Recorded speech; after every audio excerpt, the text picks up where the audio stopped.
விலையேற பெற்ற ஆத்மா. Praise the Lord. மனிதர் உலகம் முழுவதையும் ஆதாயமாக்கி கொண்டாலும் தம் வாழ்வையே, அதாவது ஆத்மாவை இழப்பார் எனில் அவருக்கு கிடைக்கும் பயன் என்ன? அவர் தம் வாழ்வுக்கு ஆத்மாவுக்கு ஈடாக எதை கொடுப்பார்? மத்தேயு 16:26. உடல், ஆவி, ஆத்மாவை உள்ளடக்கியவன்தான் மனிதன். மனிதன் இறக்கும் பொழுது எல்லா உயிர்க்கும் இறுதியாக செல்லும் இடம் ஒன்றே. எல்லாம் மண்ணின்றே தோன்றின, எல்லாம் மண்ணுக்கே மீளும். சபை உரையாளர் 3:20 என்ற நியதிப்படி உடல் மண்ணுக்கே திரும்பி அழுகி மண்ணோடு மண்ணாக கலந்துவிடும். அழிந்து போகும் இந்த உடலுக்கு முக்கியத்துவம் கொடுக்கும் மனிதன் ஆவி, ஆத்மா, உடல் இவற்றில் மிக முக்கியமான ஆத்மாவை குறித்து நினைத்தே பார்க்காததுதான் மிக வேதனைக்குரிய விஷயம். மாவீரன் அலெக்சாண்டர் தான் இறப்பதற்கு முன்பாக கடைசி ஆசைகளாக 3 காரியங்களை சொல்லி அதை நிறைவேற்றி வைக்குமாறு தனது தளபதிகளிடம் சொன்னானாம். முதல் ஆசை, நான் இறந்தவுடன் எனது சவப்பெட்டியை மருத்துவர்கள் தான் தூக்கி வர வேண்டும்.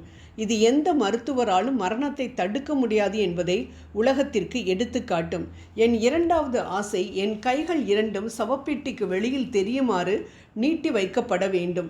இது பிறக்கும் பொழுது நான் எதையும் கொண்டு வரவில்லை, இறந்து போகும் பொழுதும் நான் எதையும் கொண்டு போவதில்லை என்பதை உலகிற்கு காட்டும். என் மூன்றாவது ஆசை, என் சவப்பெட்டி செல்லும் வழியெங்கும் நான் இதுவரை அயராது உழைத்து போர்களில் வென்று என் கஜானாவில் சேர்த்து வைத்துள்ள தங்கம், வெள்ளி, வைடூரியம், விலையுயர்ந்த கற்கள் அனைத்தையும் மலர் போல தூவ வேண்டும். அப்பொழுதுதான் செல்வம், புகழ் இவற்றில் தன் வாழ்நாளை செலவழிப்பது வீண் மற்றும் நஷ்டம் என்பதை உலகம் அறிந்து கொள்ளும் என்று சொன்னாராம். ஆம் அன்பானவர்களே, இவ்வுலகம்தான் எனக்கு எல்லாம், இதுதான் நித்தியம் என்று வாழ்வது முட்டாள்தனம். பணக்காரராக இருந்தாலும் ஏழையாக இருந்தாலும் ஒரு நாள் மரணத்தை சந்தித்து தான் ஆக வேண்டும். எவ்வளவு பெரிய பணக்காரராக இருந்தாலும் உடலிலிருந்து உயிர் போனவுடன் அவர் அதுவாக மாறிவிடுகிறார். அவ்வளவுதான் உடலுக்கு மதிப்பு. ஆனால் நாம் இந்த உடலுக்கு கொடுக்கக்கூடிய மதிப்பு தான் எவ்வளவு! குடியிலும், கும்மாளத்திலும், அழகிலும், உணவிலும், வசிப்பிலும் என்று இந்த உடல் சுகபோகமாக இருக்க வேண்டும் என்று எவ்வளவு நாட்கள், எவ்வளவு பணம் என்று நாம் செலவழிக்கின்றோம். யோசித்து பார்த்தோம் என்றால் இவை அனைத்தும் வீண், மாயை என்று அறிந்து கொள்ளலாம். ஆண்டவருக்கு பயந்து நடக்கின்ற ஒரு மனிதன் இவ்வாறு எழுதியிருந்ததை நான் படித்தேன்.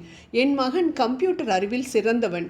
24 மணி நேரமும் அதற்கு முன்பாக உட்கார்ந்து புது புது ப்ரோக்ராம் போடுவான். அதன் மூலம் லட்சக்கணக்கில் பணம் சம்பாதிச்சான். நான் எவ்வளவோ சொல்லியும் இயேசுவை பற்றி நினைக்கவே இல்லை.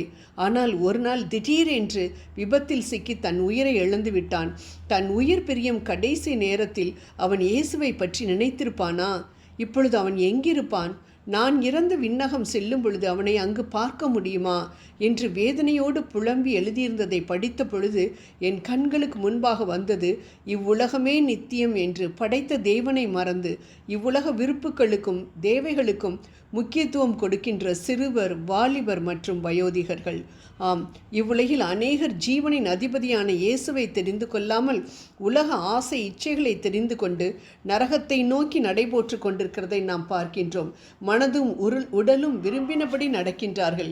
சாத்தானும் பலவிதமான உலக சிற்றின்பங்களை காண்பித்து அவர்களுடைய ஆத்மாவை பாதாளத்திற்கு நேராய் இழுத்துச் செல்கின்றான்.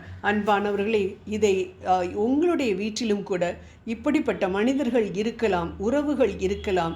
நாம் நம் குடும்பத்தினர் ஒவ்வொருவரையும் விண்ணகத்தில் காண வேண்டும். அதற்குரிய பொறுப்பு நம் கைகளில் கொடுக்கப்பட்டிருக்கிறது என்பதை நாம் ஒரு காலும் மறக்கக்கூடாது. மத்தேயு 28:19. என் மகன் டாக்டராகவோ என்ஜினியராகவோ உயர்ந்த பதவியிலோ காணப்படுவதை விட ஒழுக்கமுள்ளவனாக என்னோடு விண்ணுலகத்திற்கு வர தகுதியுள்ளவனாக வேண்டும் என்று ஒருவரின் பெற்றோர் நினைக்கின்றார்களோ அன்றே அவர்களது வீட்டில் பிள்ளைகளின் மூலம் வரும் துன்பங்கள் காணாமல் போய்விடும். படிப்பிற்காகவும் உயர்ந்த பதவிகளுக்காகவும் ஜெபிப்பதை விட்டுவிட்டு பிள்ளைகளின் ஆத்மாவிற்காக ஜெபிக்க ஆரம்பித்தோம் என்றால் நிச்சயம் அவர்களை நம் ஆண்டவர் நல்வழிப்படுத்துவார்.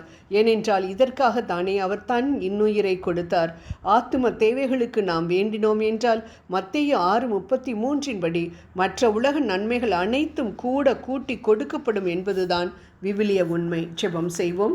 விண்ணக தெய்வமே, நாங்கள் விண்ணுலகில் எங்கள் உறவுகள் ஒவ்வொருவருடனும் விருந்தில் பங்கு கொள்ள எங்களை தயார்படுத்தும். ஆமேன்.